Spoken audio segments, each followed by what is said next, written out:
কয়েক মাস ধরে অসুস্থতার সঙ্গে লড়ছেন অভিনেত্রী তানিয়া বৃষ্টি। ফেব্রুয়ারিতে তার মস্তিষ্কে টিউমার ধরা পড়ে। এরপর প্রথমে ঢাকায়, অতঃপর ভারতের চেন্নাইতে দুটি অস্ত্রোপচার করা হয় তার মস্তিষ্কে। এখনও চিকিৎসাধীন রয়েছেন অভিনেত্রী। কিন্তু কেমন আছেন তানিয়া? চিকিৎসাকালীন চুপচাপ রয়েছেন তিনি। এর মধ্যেই হঠাৎ সামাজিক যোগাযোগ মাধ্যমে তার মৃত্যুর গুজব ছড়িয়ে পড়ল। এ নিয়ে সতীর্থ ও ভক্তরা উদ্বিগ্ন হয়ে পড়েছিলেন। তবে তানিয়া জানালেন তিনি ঠিকঠাক আছেন, নিজের বাসায় চিকিৎসা নিচ্ছেন। একটি গণমাধ্যমকে তানিয়া বলেন, আল্লাহর রহমতে ভালো আছি, এখন বাসাতে রয়েছি, পুরোপুরি বিশ্রামে। একজন চিকিৎসকের তত্ত্বাবধানে রয়েছেন তানিয়া। জানালেন নিয়মিত তার কাছে গিয়ে চেক আপ করান, নিয়মকানুন মেনে চলেন।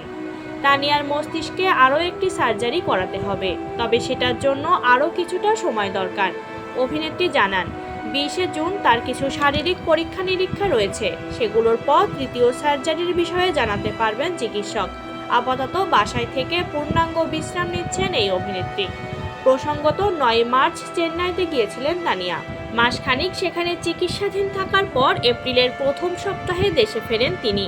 এই লম্বা সময়ে নতুন কোনো কাজে অংশ নিতে পারেননি। তবে পুরনো কিছু নাটক এই ঈদে প্রচারিত হয়েছে। সুস্থ হওয়ার পর পুনরায় অভিনয়ে ফেরার অপেক্ষায় রয়েছেন এই অভিনেত্রী।